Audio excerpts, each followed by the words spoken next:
Buenas tardes, bienvenido. Gracias.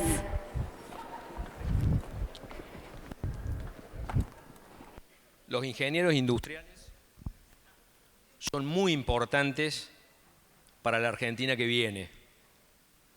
Ustedes han elegido una carrera maravillosa que vamos a necesitar mucho los próximos años, pero antes de llegar a ese punto, déjenme que comparta algunas ideas.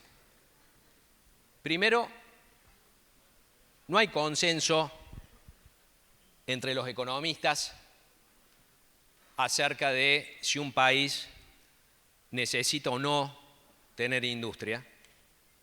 Tampoco lo hay en la política. Hay visiones muy diferentes. Hay una idea que podemos denominar modelo industrialista, de quienes creen que un país para desarrollarse tiene que tener industria, tiene que tener mano de obra industrial. Pellegrini en la década del 70 del siglo XIX en Argentina defendió la industria cuando se discutía en el Congreso de la Nación una política de aranceles, después cuando fundó el Banco de la Nación Argentina siendo presidente. En la época del 40 y el 50 del siglo XX, en Argentina, pero también en toda Latinoamérica, había teorías que planteaban que era mejor desarrollar la industria y tener políticas industriales.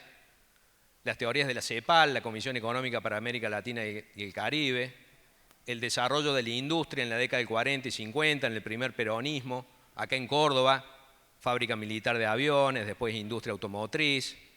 Frondizi, a finales de los 50 y principios de los 60, con otra etapa de industrialización. Muchos países en el mundo que hoy son desarrollados empezaron protegiendo la industria en el siglo XIX, pero hay una visión en el sentido contrario, la visión que podríamos denominar del modelo libertario, que es, no, tenemos que ocuparnos de arreglar la macroeconomía, de generar el contexto económico apropiado y después que cada sector se desarrolle. Quienes son competitivos sobrevivirán, quienes son no competitivos se fundirán y fúndanse lo más rápido posible para que la economía pueda asignar recursos desde sectores no productivos a sectores productivos. No se preocupen, porque muchos de ustedes seguramente es libertario o simpatiza con las ideas libertarias. No se preocupen porque desde hace algunos años en el mundo empezaron a desarrollarse modelos conceptuales, teóricos, distintos de esos dos extremos, que plantean que efectivamente no es conveniente proteger sectores que no son competitivos, porque eso termina haciendo que en la economía asignemos recursos de una manera ineficiente. Eso lleva al subdesarrollo, lleva a la pobreza, pero tampoco es conveniente no hacer nada, no tener políticas industriales, porque hay sectores, hay actividades más que sectores, actividades productivas concretas que podrían desarrollarse de una manera competitiva, pero por distintos obstáculos no lo hacen de manera espontánea. Actividades que requieren ciertos recursos humanos especializados, pero los recursos especializados no están porque no hay demanda, y no hay actividad que demande esos recursos porque no están los recursos. Ese tipo de círculos viciosos se pueden romper con una política de desarrollo bien específica que solucione ese círculo, que destrabe y que no proteja después una industria que no es competitiva, sino que deje funcionar una industria competitiva. Está llena de situaciones de esas características y esos enfoques además plantean que para el desarrollo económico es importante tener diversificación productiva. Es mejor tener muchos sectores en la economía, muchas actividades distintas y no muy pocos sectores competitivos. Eso no es bueno para el desarrollo económico. Entonces es bueno para una economía, y eso ocurre en Argentina, tener una diversidad industrial muy grande, porque eso permite, teniendo actividad productiva en distintos sectores, lograr saltar a otras actividades con tecnologías y recursos parecidos. Es decir, hay una ventaja en tener diversidad y para desarrollarnos entonces tenemos que pensar políticas de desarrollo que destraben obstáculos para distintas actividades y que después sí podamos dejar que compitan en el mercado y no tener los efectos negativos de estar protegiendo industrias con el argumento generalmente de que son industrias nacientes, pero que al final nunca maduran y siempre hay que protegerlas y siempre uno está en la disyuntiva en seguir protegiendo sectores industriales que no son competitivos y por lo tanto no estamos asignando eficientemente los recursos en la economía, pero si le sacamos la protección, esos sectores desaparecen. Hay que salir de esa situación y por lo tanto podemos salir de esa dicotomía. Hoy la discusión pública está muy centrada en eso que vemos ahí arriba, en los que defienden la industria y un gobierno que no los atiende porque no cree en eso. Y después, si hay tiempo, les voy a contar experiencias de cómo estamos destrabando eso yendo a este tercer enfoque. Pero hay otra cuestión que se discute mucho en Argentina y todos ustedes lo deben haber escuchado, lo deben haber leído, pasa todo el tiempo, está pasando en este momento, la discusión sobre el tipo de cambio, sobre las cuestiones cambiarias, sobre si hay atraso cambiario o no, sobre si la industria puede sobrevivir con este tipo de cambio o necesita un tipo de cambio más alto. Esa es una discusión permanente, pero que tiene por debajo algo que no está explicitado y por lo tanto quienes están en esa discusión muy probablemente estén discutiendo cosas distintas y por lo tanto nunca va a haber acuerdo y es importante que nosotros lo tengamos bien claro. La forma más fácil de entenderlo es la siguiente. Quienes plantean que hay atraso cambiario, es decir, que el dólar está demasiado bajo y que por lo tanto para que la industria pueda competir hay que devaluar, no lo están diciendo, pero tienen por debajo de eso el supuesto de que seguimos en el mismo régimen económico en el que estuvimos hasta finales de 2023. Régimen de inestabilidad económica, devaluaciones frecuentes, precios relativos, por lo tanto, que están todo el tiempo moviéndose. ¿Qué es esto de los precios relativos? Salta el dólar, los salarios en dólares bajan y cambia la composición de costos de la industria.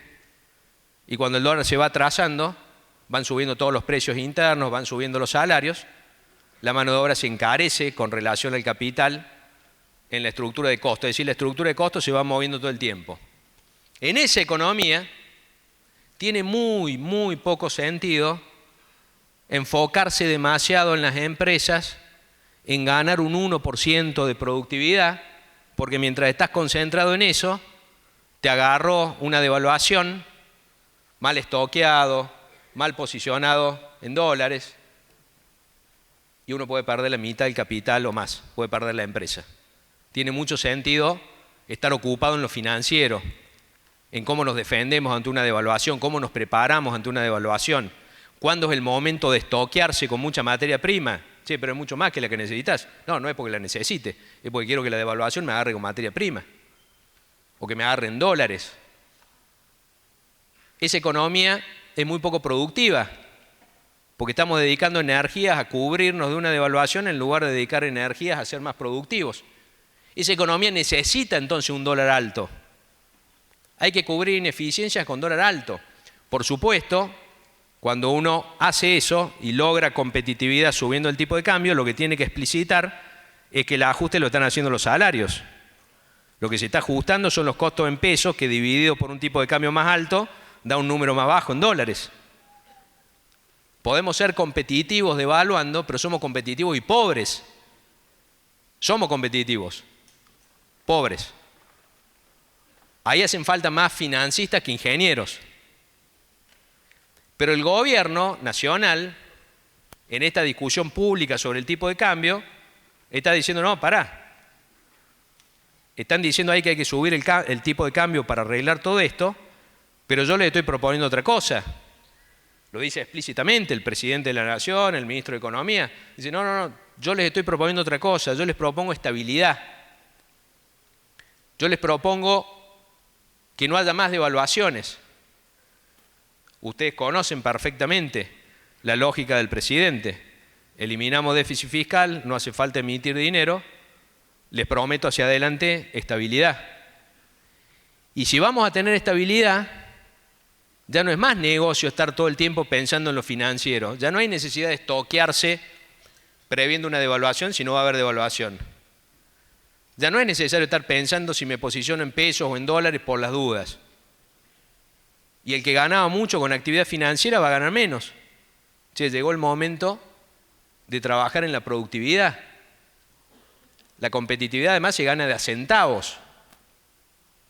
Hay que esforzarse ahora portones adentro por la competitividad y portones afuera por a través de productividad y portones afuera por las reformas que hay que hacer.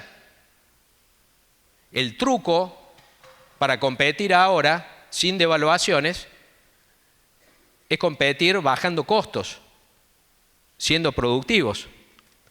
Podemos ser igual de competitivos que en el otro escenario, pero ahora ya no somos competitivos y pobres.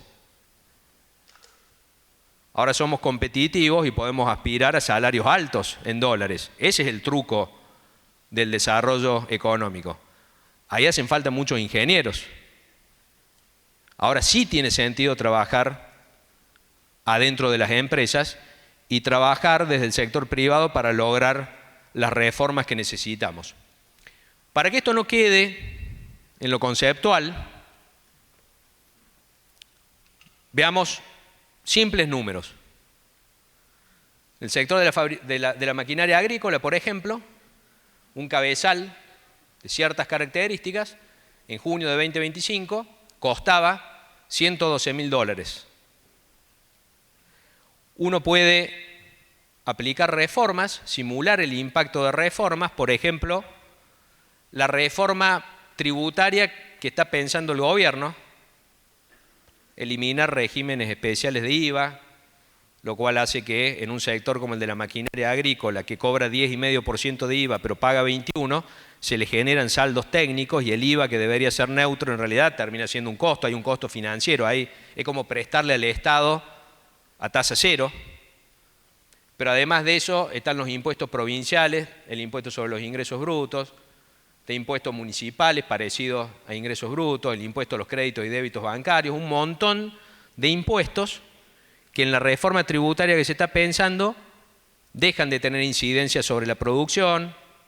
Esa propuesta del super IVA, subamos la alícuota del IVA, metamos ahí lo que hoy se recauda por ingresos brutos, por comercio e industria, y después vemos cómo lo repartimos. O sea, hay una lógica de transformar impuestos que recaen sobre la producción para que no incidan más.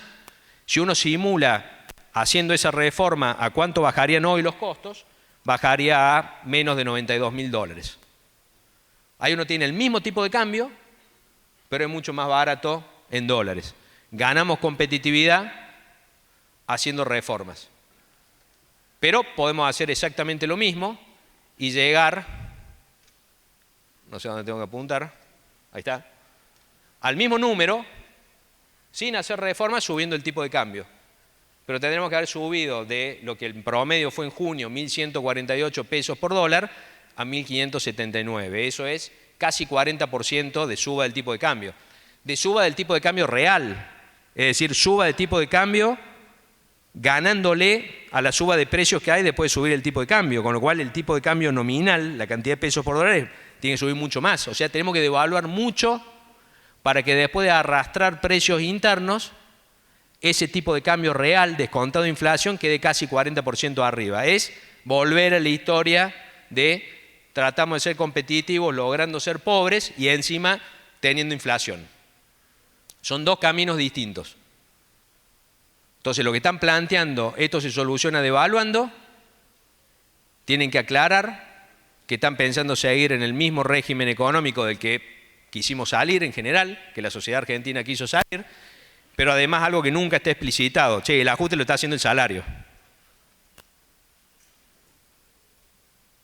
La alternativa es, vamos por las reformas. Y eso nos permite ver en cada sector de actividad, y eso lo estamos haciendo en muchos sectores industriales, lo siguiente. Sí, ¿cómo estamos ahora de costo? Y estamos arriba del precio internacional, no somos competitivos. Ok. Pero ¿dónde estaríamos si hiciéramos las reformas? Si haciendo las reformas estamos por debajo del precio internacional, es decir, somos competitivos, ya hay un argumento para hablar con el presidente de la Nación. Porque cuando el presidente de la Nación dice, yo arreglo la macroeconomía y los que no sean competitivos, fúndanse, uno puede decirle, pará, nosotros estamos entre los que vos, presidente de la Nación, crees que tienen que quedar, no de los que vos crees que se tienen que fundir. Yo soy intrínsecamente competitivo. Si hacemos las reformas que vos estás planteando hacer, nosotros somos competitivos. Nosotros no tenemos que quedar en el camino. Solo que hoy no somos competitivos porque todavía no hiciste las reformas. Hay un argumento posible con el gobierno nacional. Hay argumento para ir más rápido con las reformas. Porque de lo contrario van a quedar en el camino empresas que no son las que forman parte de las que el presidente cree que tienen que quedar en el camino. Son de las que forman parte de las que el presidente cree que tienen que seguir porque son intrínsecamente competitivas. Por supuesto, habrá algunas actividades concretas, industriales, en donde ni siquiera con reformas uno logra precios internacionales. Bueno, ahí tendremos que ver qué hacemos, qué innovaciones trabajamos. De nuevo van a hacer falta ingenieros ahí. ¿Qué hacemos con los procesos productivos para ser competitivos? Entonces, hay agendas portones adentro, lo que solemos hablar microeconomía, los economistas. Para ustedes va a ser más natural que han estado visitando industrias ahora, portones adentro, es una expresión muy de los empresarios industriales, y hay otras portones afuera y hay conexión entre las dos cosas. Por ejemplo, en el sector de la maquinaria agrícola, ya los empresarios están planteando, bueno, ¿qué me va a convenir en el escenario que viene? ¿Hago productos seriados? Es decir, fabrico solo esto todo el tiempo y armo una fábrica que sirva solo para fabricar esto, así gano volumen y bajo costos.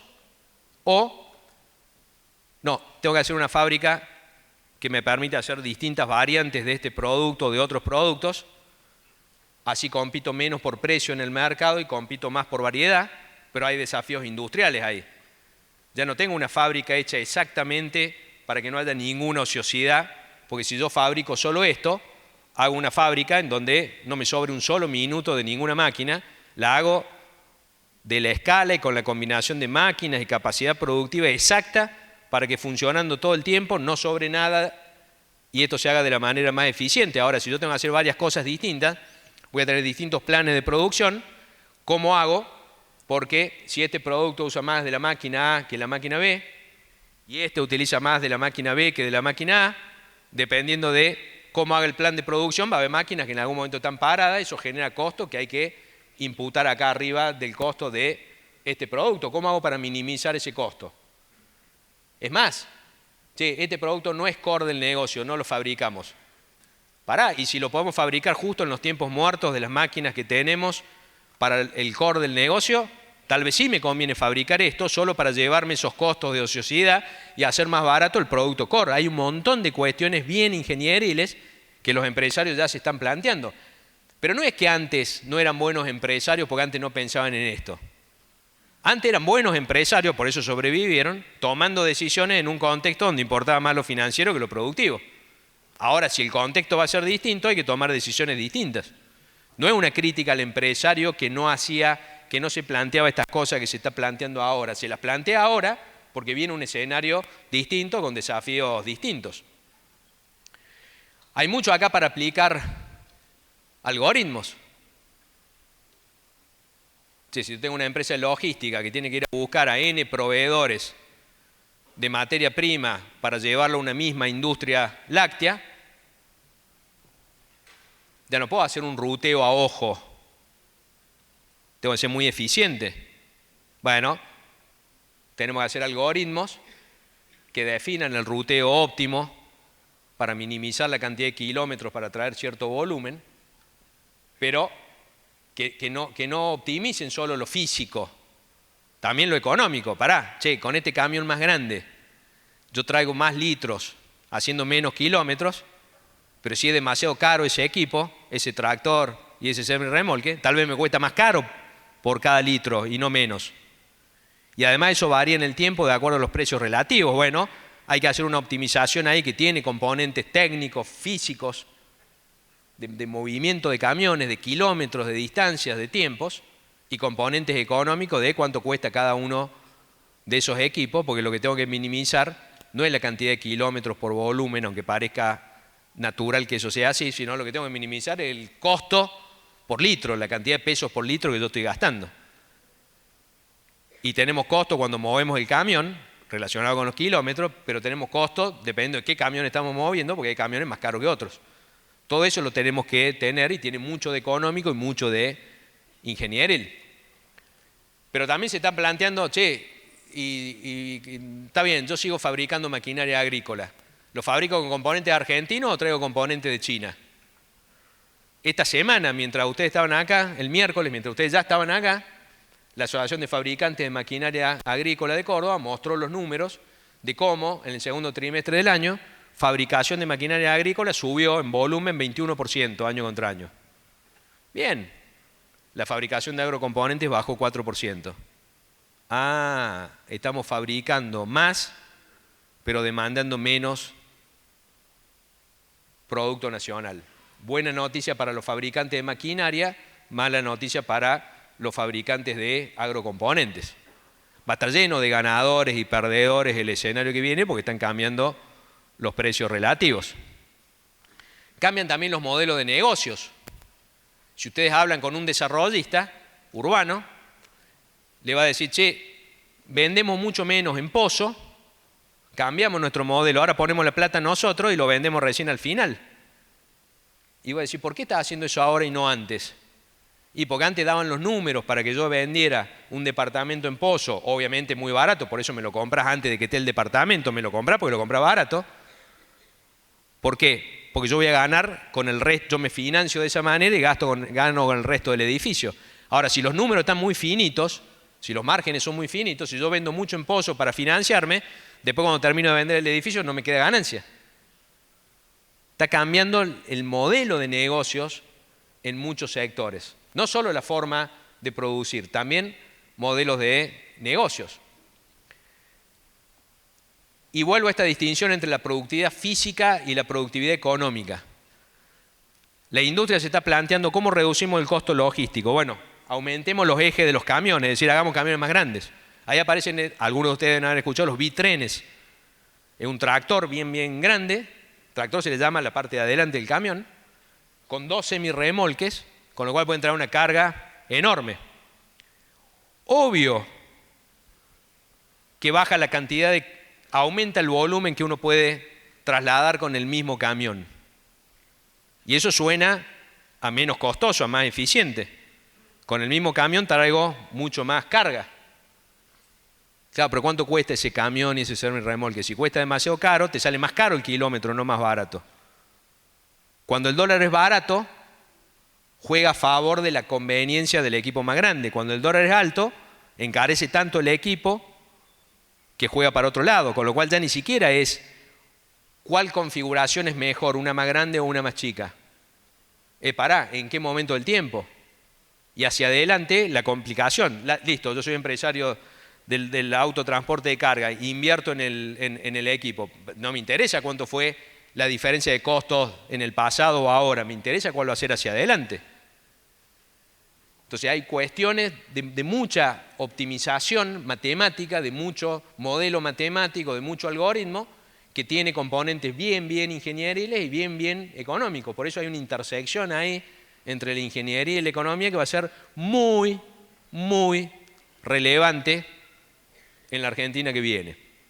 Y de hecho en distintos ámbitos estamos desarrollando gemelos digitales ampliados. Uno podría decir, bueno, podemos tener gemelos digitales donde en esta fábrica tenemos dispositivos de Internet de las Cosas, entonces la información de cada una de las máquinas va y genera una gran Big Data a la que después le sacamos el jugo haciendo distintos análisis, minería de datos o lo que fuera. Bueno, le tenemos que enchufar el gemelo digital económico, el modelo matemático de cómo funciona ese proceso productivo para que a la optimización matemática ingenieril que podamos hacer de qué máquinas, con qué productividad, usada cuánto tiempo en el proceso productivo, le agreguemos los costos de los distintos tamaños de máquina, el costo de reposición de esa maquinaria, el costo de mantenimiento, etcétera, etcétera. Con lo cual hay muchísimo ahí para trabajar. Pero están las reformas portones afuera, que uno podría decir, bueno, pero eso es parte de la política. Ahí está lo que estamos haciendo con el Centro de Estudios para la Producción Metalúrgica de la Cámara de Industriales Metalúrgicos. Hoy, por ejemplo, pueden ver la sexta nota por sexto domingo consecutivo que arrancó con esto que estamos viendo acá, pero cada domingo estamos presentando en Perfil Córdoba una propuesta bien concreta de reforma laboral que resuelve problemas concretos en las empresas. Pero, che, ¿esto no lo tiene que hacer la política? No. Tradicionalmente las entidades empresarias han tenido lo que podemos denominar un rol testimonial. Rol testimonial entendido como, che, vamos desde el sector privado al sector público, planteemos los problemas. A fin de cuentas nosotros estamos en el sector privado viendo cara a cara los problemas, lo comuniquemos y nos volvamos a trabajar, porque a fin de cuentas nosotros tenemos que trabajar y la política y los funcionarios tienen que resolver los problemas. No tiene nada de malo, no tiene una connotación negativa lo testimonial acá. Es natural que sea así, solo que no funciona. Menos en una economía como la Argentina, donde los problemas a resolver son tantos y tan complejos, tan intrincados.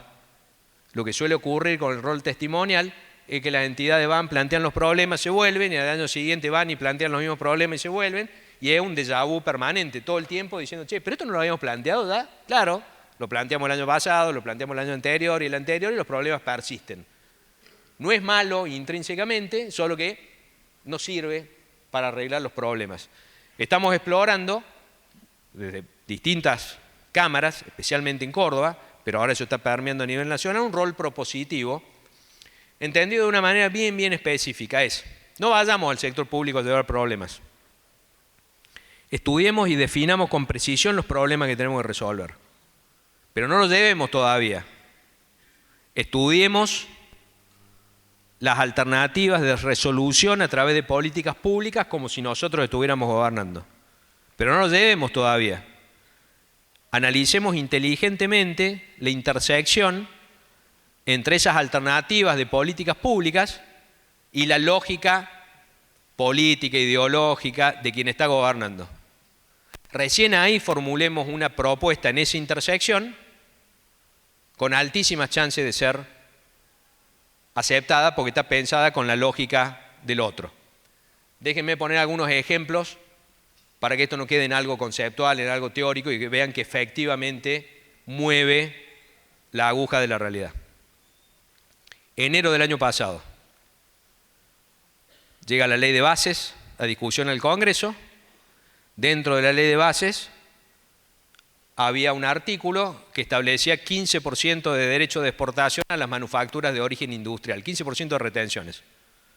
Discusión en el Congreso, plenario de comisiones, cada uno va y tiene 5 minutos ahí para exponer. Otra acepción de lo testimonial es llevar propuestas que no tienen ninguna chance de ser aceptadas. Bueno, cámaras nacionales, entidades nacionales, que fueron a plantear, mire, gobierno nacional, no me cobre este 15% de derecho de exportación porque los derechos de exportación son un impuesto muy malo. Ninguna chance de mover la aguja. ¿Por qué? Porque del otro lado hay un presidente y un ministro de Economía que dicen, obvio que es horrible. ¿Qué me va a decir a mí? Yo soy el presidente de la nación, soy anarcocapitalista. Odio el Estado, creo que tienen que desaparecer. Y si desaparece el Estado, desaparecen los impuestos, porque los impuestos son para financiar el Estado. Y creo que los impuestos son un robo. A mí me va a decir que es horrible el impuesto, es horrible. Te lo cobro porque necesito cobrarlo para arreglar la cuestión fiscal y porque te subí el dólar de 350 a 800 para que me lo puedas pagar. El que sigue no tiene ninguna chance esa argumentación de mover la aguja. ¿Qué fuimos a plantear con la Cámara de Industriales Metalúrgicos? Mire, gobierno, le vengo a advertir que usted va a tener un problema. Usted va a tener un problema porque dentro de 6 meses se va a dar cuenta que no tiene los 2.700 millones de dólares que cree que va a tener poniendo estos derechos de exportación. ¿Por qué? Porque acá con un gemelo digital le muestro que, por ejemplo, para hacer estampado de autopartes, ese 15% hace que estas exportaciones no puedan realizarse y por lo tanto yo le vengo a decir que usted va a tener este problema y ya que estamos le digo de dónde puede sacar los 2.700 millones de dólares en lugar de sacarlo de acá. Vaya a estos fideicomisos del impuesto a los combustibles. Si alguno de ustedes leyó las noticias, hoy, un año y medio después, se viene discutiendo sobre eso, es lo que los gobernadores quieren recibir del impuesto a los combustibles. En aquel momento es, mire, la mitad del impuesto a los combustibles va a estos fideicomisos que usted ya no quiere tener, modifiquemos este artículo de esta ley para que eso vaya al Tesoro Nacional y usted sí, dentro de 6 meses, va a tener esos 2.700 millones de dólares. Conclusión, el gobierno en defensa propia, no porque nosotros le digamos que es un mal impuesto, en defensa propia dice, che, si no me conviene por acá, voy por otro lado, listo, lo saquemos. Hoy no está ese 15% de derechos de exportación. Para el RIGI, el régimen de incentivo a las grandes inversiones, cámaras nacionales que fueron a plantear esto en el Senado. Fíjense el planteo. Mire, Gobierno Nacional, yo entiendo que usted está proponiendo grandes beneficios para que vengan grandes inversiones y tiene que dar mucho beneficio para que alguien venga a invertir a Argentina por todos los antecedentes que tiene. Ok, le vengo a traer una idea genial.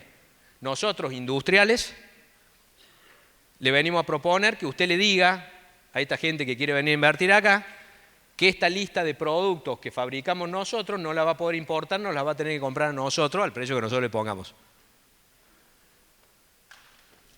¿Hay alguna posibilidad de que el presidente libertario diga, ah, che, qué buena idea, lo vamos a incluir en la ley? Absolutamente ninguna. Esa es otra acepción de lo testimonial, una propuesta que tiene el no garantizado, que no hay forma, que no calza en la lógica del que está gobernando. ¿Qué fuimos a hacer con la Cámara de Industrial Metalúrgica? Fuimos a decir, mire, presidente, nosotros entendemos lo que usted quiere hacer, sabemos que es injusto para el que sigue pagando impuestos, porque va a haber alguien que va a pagar menos. No hay forma de hacerlo justo en esta instancia, porque la única forma de que esto sea justo es que no le demos estos beneficios fiscales a nadie, va a ser justo, vamos a pagar todo lo mismo, pero vamos a mantener el statu quo que queremos cambiar. Sería justo que se lo demos a todos, y todos aspiramos a tener esos beneficios fiscales, lo que pasa es que hoy es imposible fiscalmente, entonces no hay forma que el esquema que usted está planteando sea justo. Lo que venimos a plantear es que no genere distorsiones que perjudiquen a las industrias nacionales. Le venimos a proponer acá 3 cosas para mejorar el esquema que usted quiere hacer. Fueron aceptadas y están hoy en la ley. Esto funciona. Y déjenme lo último porque está ocurriendo en este momento y es muy importante para terminar de entender esta lógica. El gobierno nacional no recibe a las entidades industriales por los argumentos que vimos al principio. Mi rol es arreglar la macroeconomía, ustedes vean cómo hacen para competir, no me vengan a pedir ayuda, pues yo no voy a ayudar a nadie. Nosotros sí logramos del sector privado de Córdoba sentarnos con la Secretaría de Trabajo de la Nación. ¿Por qué?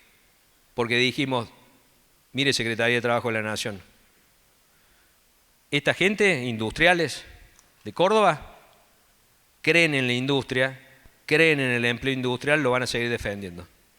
Ustedes están en un gobierno que no cree en eso. Cada uno seguirá con esas convicciones, planteándolo los industriales en todos los lugares donde hablen, el presidente en cadena nacional, donde sea, cada uno seguirá planteando sus convicciones totalmente distintas. No venimos a discutir eso. Venimos a plantear si están dispuestos a trabajar en la enorme intersección de intereses comunes, no convicciones, intereses comunes. Los industriales necesitan bajar costos para competir con dólar bajo, lo que acabamos de ver, y el gobierno de ustedes necesita que la economía baje costos para que el plan económico funcione sin devaluación. A los dos necesitamos lo mismo, por más que lo hacemos por convicciones distintas. ¿Están dispuestos a trabajar en esta línea? Respuesta enfática, sí. Y ahí planteamos nuestra propuesta de reforma laboral con esa lógica propositiva que les mencionaba, esto que venimos publicando en Diario Perfil y que lo seguiremos discutiendo en distintos ámbitos. Pero fíjense lo importante que es por qué tenemos que estar del sector privado y desde el lugar donde se produce. Es la única manera de identificar los puntos de dolor de las empresas que tenemos que resolver para garantizar que cuando pase la reforma laboral se lleve todos estos problemas. De lo contrario, vamos a tener reforma laboral y vamos a seguir con problemas en las empresas. Por ejemplo, che, empresario, vení, sentate, ¿cuál es el problema? Y mira, cuando un trabajador se está por jubilar, me mete una demanda por incapacidad y por el artículo 212 de la ley de contrato de trabajo lo tengo que indemnizar como si lo hubiera despedido.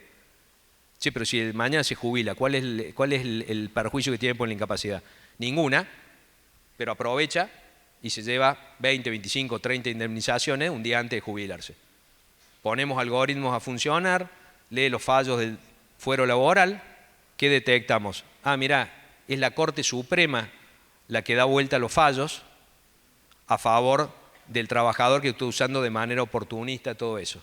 ¿Qué dice la Corte? Dado que la ley dice que vos le tenés que reservar, mantener el empleo después que lo intimaste para que se jubile hasta 12 meses, dado que dice esto, si un día antes entra una demanda vos lo tenés que pagar. Ok, si la Corte dice que dado que la ley dice eso hay que pagarlo, hagamos que la ley diga otra cosa. Acá está, propuesta de reforma, artículo 12, ley de contrato de trabajo, último párrafo, desde 12 meses antes de que el trabajador cumpla los requisitos para jubilarse, ya no corren estas indemnizaciones.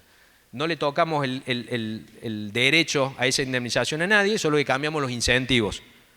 El que estaba parado un día antes de jubilarse y decía, che, yo desde mañana recibo jubilación, ya no recibo más sueldo, pero me puedo llevar 25 años de antigüedad en indemnización por incapacidad.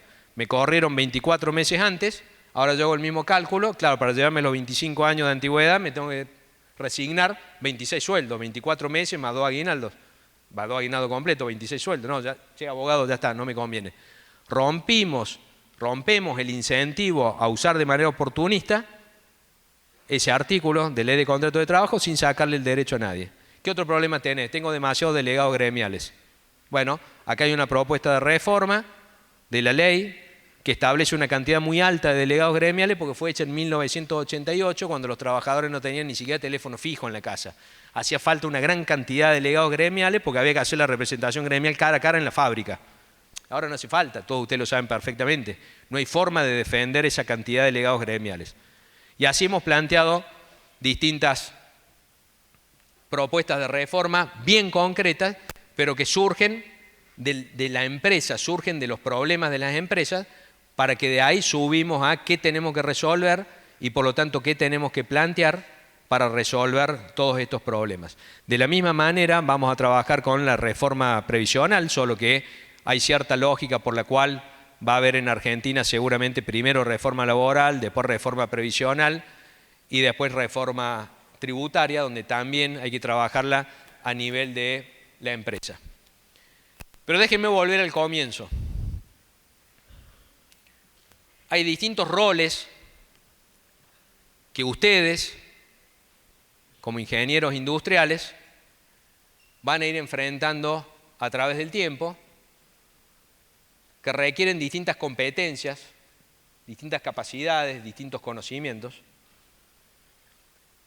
Primero está el rol técnico, para el que ustedes se estuvieron formando, las competencias ingenieriles, desembarcar en una empresa industrial como la entendemos, de industria manufacturera o de servicios, en cualquier sector donde se hace una actividad productiva, sea servicio, sea de producción, hay un proceso productivo, bien hecho, mal hecho, eficiente, ineficiente.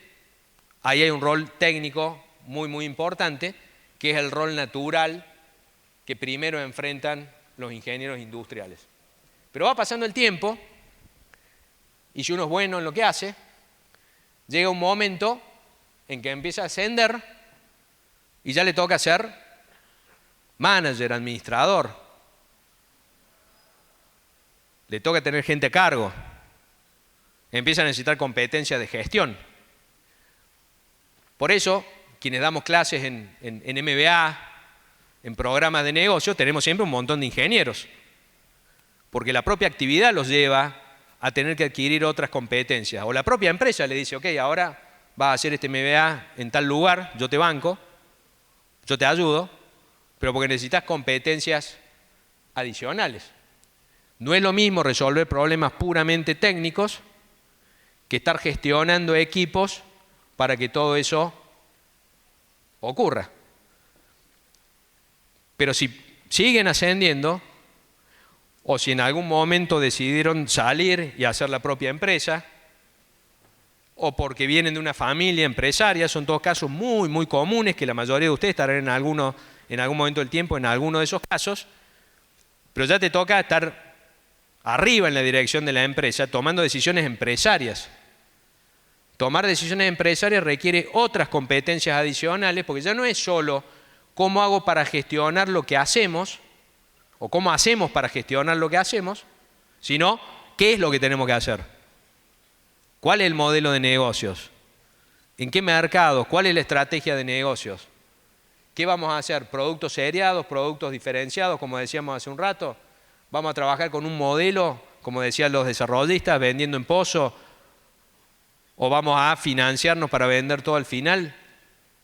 Hay que tomar un montón de decisiones que necesitan otras competencias, más de estrategia de negocios, que requiere agregar a la formación que ustedes tienen otro tipo de competencias, con la gran ventaja, la enorme ventaja, que después toda la matemática, toda la física, todo lo que ustedes han estado estudiando, tienen una forma de pensar, una forma de analizar que les hace recorrer muy fácil esos recorridos. Incluso cuando hay que incorporar cuestiones financieras, la matemática que tienen las finanzas es muy fácil para un ingeniero. Por eso suelen aparecer ingenieros, matemáticos, físicos, en Wall Street, en las empresas, para manejar los modelos relacionados con la finanza. No se van a encontrar con nada que sea un obstáculo grande para ustedes. Podrán incorporar un montón de conocimientos y de competencias, pero no termina ahí, dado el gran rol importante que la profesión de ustedes va a cumplir en los próximos años.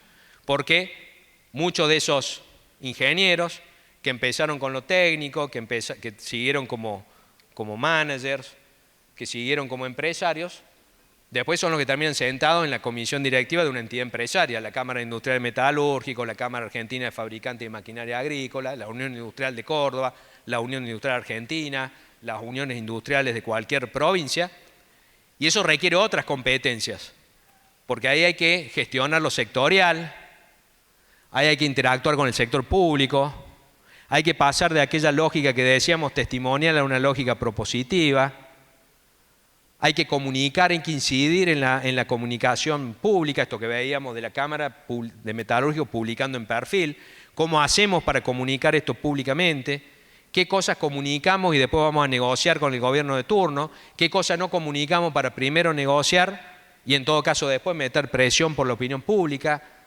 Hace falta cuestiones de estrategia, de comunicación, entender la política, pero después llega el momento en que un gobernador o un presidente dice, bueno, entidad X, propóneme quién va a ser el ministro de Producción, el ministro de Industria, el secretario de Industria, el secretario de Comercio Exterior, y eso requiere otras competencias porque hay que entender cómo funciona el sector público, funciona distinto que el sector privado, hay que entender cómo funciona la política ahora desde adentro, hay que entender un montón de cosas, y por eso de hecho, en el Centro de Estudios de la Cámara de Metalúrgicos, hemos incorporado la figura de becarios, menos para que trabajen, más para que aprendan cómo funcionan las empresas, cómo funcionan las entidades empresarias, cómo funciona el Estado, cómo se diseñan políticas públicas, para que a futuro tengamos gente formada que pueda ir a esos cargos. De lo contrario, tenemos funcionarios públicos que saben cómo funciona el Estado, no tienen la menor idea cómo funcionan las empresas, están 4 años aprendiendo y cuando empiezan a entender se tienen que ir. O mandamos gente del sector privado, conoce la industria, anda como secretario de Industria y no conoce cómo funciona el Estado, es una botonera distinta, no logra resultados, está aprendiendo, son aprendizajes que nos salen carísimos, entonces siempre tenemos gente que está tratando de aprender la parte que le falta mientras está ahí. La idea es, ¿por qué no lo formamos antes? Y cuando llegan ahí, que entiendan cómo funcionan las industrias, las empresas, que entiendan cómo funciona el Estado, cómo funcionan las políticas públicas y que estén preparados.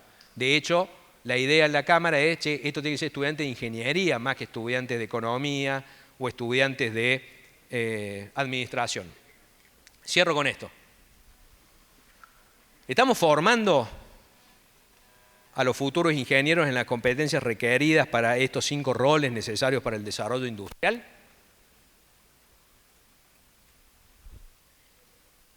¿Hay algo que podamos hacer para incorporar materias optativas, programas complementarios que nos permitan ir incorporando todas estas competencias? Podemos contribuir desde ámbitos como este que les menciono, Centro de Estudios para la Producción Metalúrgica, donde ya estamos pensando estas cosas. Podemos hacer algún tipo de programa de materias que incluso podamos compartir entre las facultades de cada una de las provincias, e incluso sé que hay gente acá fuera de Argentina que podamos compartir, a fin de cuentas, si esta es una formación básica complementaria del core de las carreras de ingeniería, que podamos de alguna manera compartir, empezar a generar bibliografía, empezar a generar, a documentar estudios de casos, que podamos hacer cosas donde vean, ustedes van a estar viendo cómo funcionan las empresas, pero que vean también cómo funciona el sector público, cómo funcionan las entidades, cómo funciona la lógica de las políticas industriales. Bueno, lo dejo como desafío para que esto que hemos estado pensando en estos minutos no quede y quede cerrado hoy, sino que cuando nos vayamos de acá nos quedemos pensando en estas cuestiones y podamos avanzar en algo que fortalezca la actividad de ustedes como profesionales en una economía argentina que los va a necesitar mucho durante los próximos años. Muchas gracias. Gastón Utrera, qué placer. Fuerte el aplauso, muchas gracias. Un placer, tocayo. Un placer.